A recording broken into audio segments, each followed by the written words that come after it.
Shabbat Shalom, nous sommes Parashat Balak et là nous voyons une guerre nucléaire contre l'État d'Israël, contre Am Israël, par Bil'am.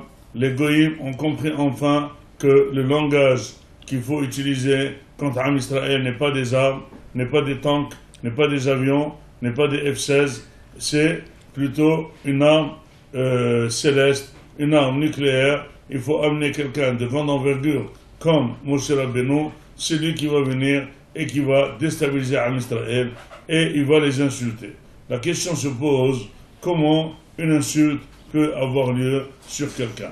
Puisque nous on pense, et il est clair dans les Hachamim, que personne ne peut changer son destin et personne ne peut intervenir dans le ciel pour quelque chose et changer quelqu'un qui vous insulte. Comment une insulte peut avoir lieu? Comment elle peut avoir, elle peut rentrer? Quoi? N'importe qui va demander au ciel, insulte quelqu'un, quand je vais l'écouter. Si il faut du mal ne convient pas à ce monsieur, il n'aura pas de mal. Donc comment l'insulte va venir? Et finalement, Bil'am aussi, qu'est-ce qu'il a pensé? Il dit, viens m'insulter, viens me maudire l'âme. Mais comment maudire Am Israël? Comment? Tu dis du mal, tu n'as qu'à parler jusqu'à demain. Pas dans la radio. Mais ça n'aura aucune intervention sur l'État d'Israël. Je ne vais pas détruire l'État d'Israël avec une malédiction. Comment quel est le module que quand quelqu'un maudit l'autre, ça peut avoir un effet? Eh bien, dit tout simplement le Rahim Akadosh, c'est aujourd'hui Saïloula, encore beaucoup de Mefarshim, que quand on insulte quelqu'un, finalement, l'insulte est écoutée par le ciel. Et dans le ciel, on est en train de voir si ce qu'il dit, ça a sensé, si ce quelqu'un mérite. Finalement, on ouvrirait son dossier. Son dossier, il était clos, il était en attente. Et finalement, on ouvre le dossier de la personne. Et ça peut être qu'en ouvrant le dossier de la personne, on voit qu'elle devrait avoir des punitions. On utilise cette malédiction pour ouvrir le dossier. Et finalement, la personne ne reçoit que la malédiction qu'il convient. Autre chose, disent les Mefarshim, que quand on dit du mal de quelqu'un, finalement, on l'expose à vérifier ses actes. Et c'est pour ça que Bil'am, on dit qu'il était aveugle d'un œil, finalement, il voyait avec un seul œil, et il avait un mauvais œil. Un mauvais œil, c'est Ayn Ra'a. Ayn Ra'a, c'est qu'il a un mauvais œil. C'est quand tu vois quelqu'un du mauvais œil, tu peux avoir tu peux influencer quelque chose sans sort. Comment? Parce que tu vois que du mal sur lui. Finalement, tu exposes dans le ciel le mal qu'il fait. Et finalement, c'est avec ça que les dossiers s'ouvrent. Et c'est pour ça que Akadosh Baruch Hu, il a rendu énormément service à Am Israël. C'est marqué que tout ce qu'il devait dire comme klala, Akadosh Baruch Hu l'a rendu comme bracha. Et finalement, ça n'a pas touché d'un epsilon à Am Israël. Une des phrases qu'il aurait dit, c'est marqué Lo hilbit aven ve'Yaakov lo ra'amar ve'Israël. On dit que Am Israël, il n'a pas vu travailler dur. Il n'a pas vu souffrir dans la Torah et les mitzvot. Disent les Mefarshim que quand quelqu'un fait la Torah et les mitzvot, il doit être emballé.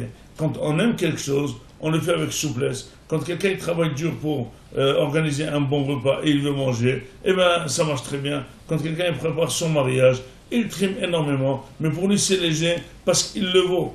J'ai remarqué que quand quelqu'un, il aime Akadosh Baruch Hu, il fait la Torah, il fait la mitzvot, il est tellement élancé, il ne sent pas la difficulté, il ne sent pas s'il a pris du temps, il ne sent pas s'il a dépensé de l'argent, il s'en fout, finalement, il ne fait que donner. Aujourd'hui, je viens d'écouter une histoire que un des grands de la Torah ici, Zichron Levrach, s'appelait Rav Shmuel Auerbach.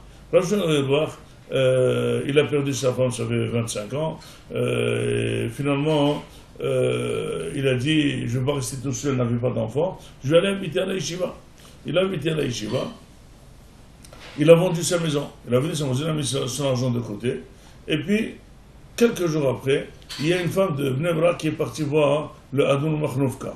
Elle lui a dit, écoute, moi je suis veuve, et j'ai plein d'enfants mariés, et je n'ai pas un centime, comment je vais faire? Essaie de me résoudre le problème. Il lui a dit, il n'y a que Rav Auerbach qui peut te résoudre ton problème. Lui, c'est un gaon, il va te donner la solution. Elle est partie chez elle, elle a pleuré. Il a dit, mais écoute, tu es très bien tombé. Maintenant, je viens de vendre ma maison, je n'ai pas besoin de maison. Je te donne tout l'argent que j'ai reçu.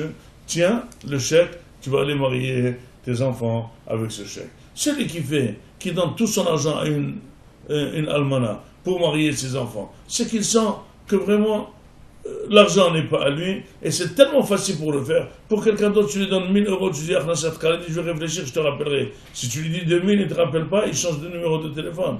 Parce que ça veut dire quoi? 1000 euros, 2000 euros, c'est mon argent. Mais non, le Rav, il a compris que c'est l'argent de Akadosh Baruch Hu. Et s'il peut réjouir une almana, eh bien ça vaut tout, ça vaut toute sa vie, ça vaut le coup de venir dans ce monde que pour réjouir cette almana.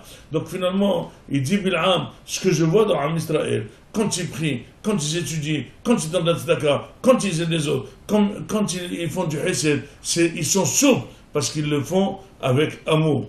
Et ils le font avec respect d'Akadosh Baruch Hu, Tru'at Melech Bo. Et donc, à nous, Be'ezrat Hashem, de conserver et d'améliorer toujours notre souplesse. Pour ce faire, il faut absolument agrandir le sachar à nos yeux, de l'intérêt qu'on a de faire les mitzvot, et finalement, dans ce monde, on n'a rien, sauf la Torah et les mitzvot. Tout ce qu'on est en train de trimer, on le laissera ici.